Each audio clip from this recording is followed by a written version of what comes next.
First, it's taking about 142 Jamaican dollars to buy $1. But government says not to worry. We're talking to Finance Minister Dr. Nigel Clark.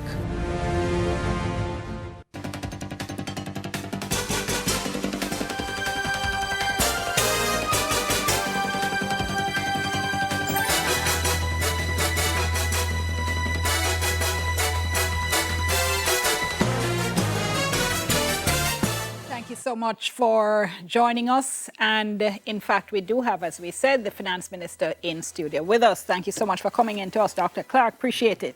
So, Thank you for having me, Diane. When you look at what's been happening this year, the dollar has gone from about 127 to $1 at the beginning to about 142, round numbers, about an 11 to 12% depreciation. And the BOJ and the Ministry of Finance has been saying, don't worry, you're going to see swings, you're going to see the dollar moving up and down. But a lot of people are worried, especially business people. They're saying they can't plan, there's too much volatility. Do you at least accept that? I do understand given Jamaica's history of instability and how we have measured economic health in the past, I do understand the concerns that people have with the nominal rate of exchange.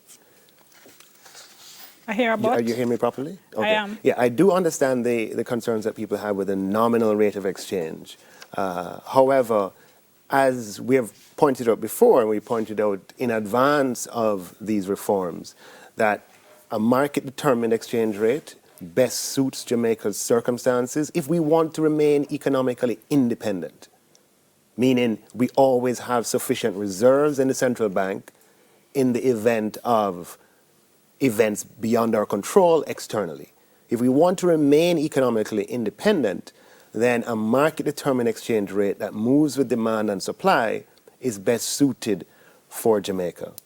But at the same time, there's no such thing really as a rate that is completely market determined. I mean, there are always restrictions, there are always some kind of rules. We've heard the BOJ governor say this week, he spoke to me yesterday on the radio saying that he's been talking to the major players in the market to try to ameliorate some of the demands that have been causing the temporary shortage. So where do you draw the line then between regulation that's deemed unacceptable today and the need to do effective management? Right, so markets can be in different stages of development. Our market for foreign exchange is still in early stages of development. You'll remember for over 2 decades, we had an exchange rate that moved in only one direction. Over the past 2 years, with the monetary reforms that the government has put in place in the context of a fund program, we have seen for the first time since exchange rate was liberalized in 1993, we are seeing two-way movements of the exchange rate. There have been at least 7 episodes in the last 2 years of the exchange rate going up and down, up and down, up and down. And that is how commodity prices, including currencies, move in a market environment. In the past couple of weeks, though, or a little longer, it's been down.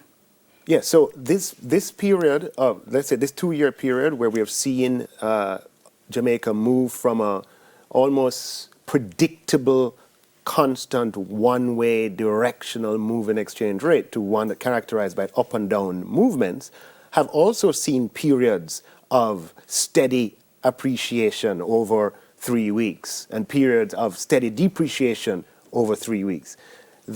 What makes it particularly, what amplifies levels of concern is that you only have me on your program during the period of 3 or 4 weeks when it is depreciating. You never have me here in the 3 or 4 weeks when the currency is appreciating. But if you look at the chart and you look historically, the evidence is there that we have had at least 6 or 7 episodes over the last 2 years of the Jamaican dollar appreciating steadily for 3 or 4 weeks at a time in response to demand and supply. Let me just add some data to the conversation, Dion.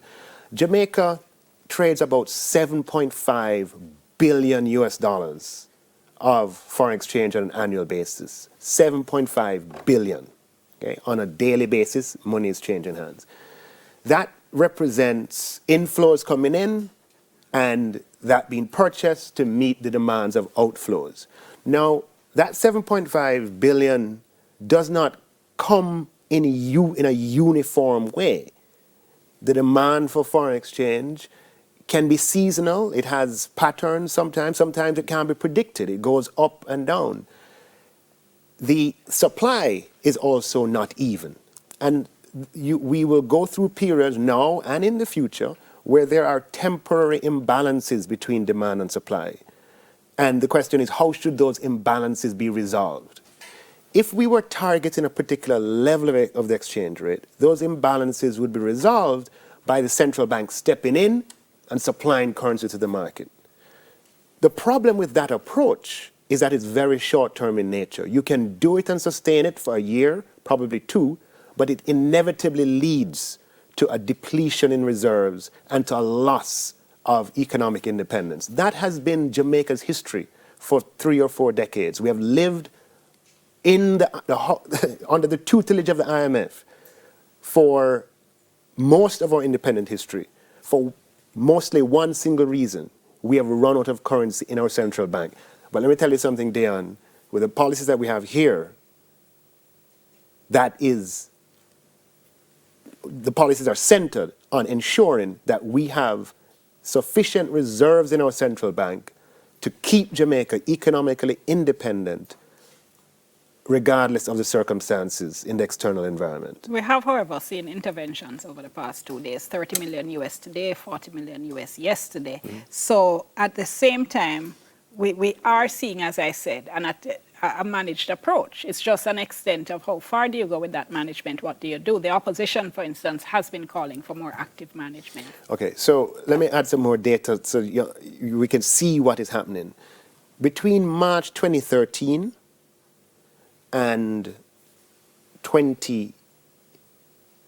between March 2013 and when B-Fix-It was introduced in July of 2017, and B-Fix-It is a transparent mechanism for the central bank to interface with the public, i.e. to sell or purchase foreign exchange in an auction system where all authorized dealers have a chance and they put competitive prices.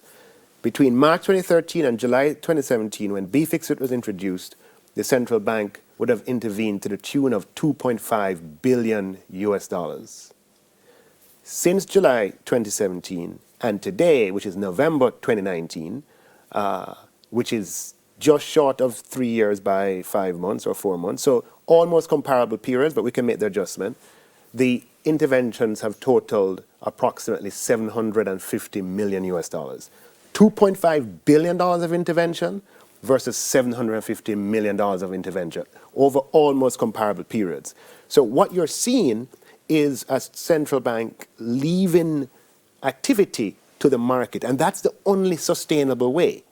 If we continue for the central bank intervening to the tune of $2.5 billion over a 3-year period, then what we will have, yes, is a more stable exchange rate, but what we'll also have is a depletion of reserves in the central bank, which will impoverish you, impoverish me, it will impoverish the man in the street, and it will impoverish all Jamaicans. And worst of all, it would put Jamaica back in a state of dependency.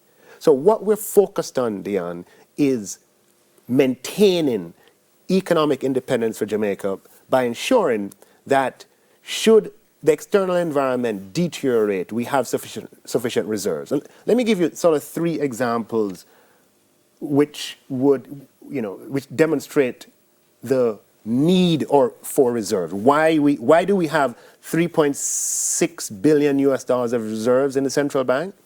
The reasons are, 1, for example, if there were a recession in the United States and tourism receipts to Jamaica were to fall dramatically, we want to make sure that the country has sufficient reserves to take us through that experience. If oil prices were to increase dramatically in a short period of time, we have to ensure that we have sufficient reserves to take us through such a period. If there were a hurricane and we had to import all that we needed for 6 months because domestic capacity was brought to naught, we have to have sufficient reserves in the central bank to take us through that. if we misuse our reserves to achieve some kind of what is described as a currency that doesn't move, then when, because it's not if, it's when any of those occurrences happen, we would be like we were in 2013, and we have been at least 16 times before since 1962, we'd be left with insufficient reserves in our central bank to meet the difficult circumstances that we would face. And we don't want that. I hear you. We still, though, have to talk about the effect on, you spoke of the man in the street, the woman in the street, the average Jamaican, who is saying, look, this is a system for the big boys, it's a system for the big players, and the small people are the ones who are always impacted. But I'm at break, so let me go to break and we come back. We're talking to the Finance Minister, Nigel Clark. Soon come.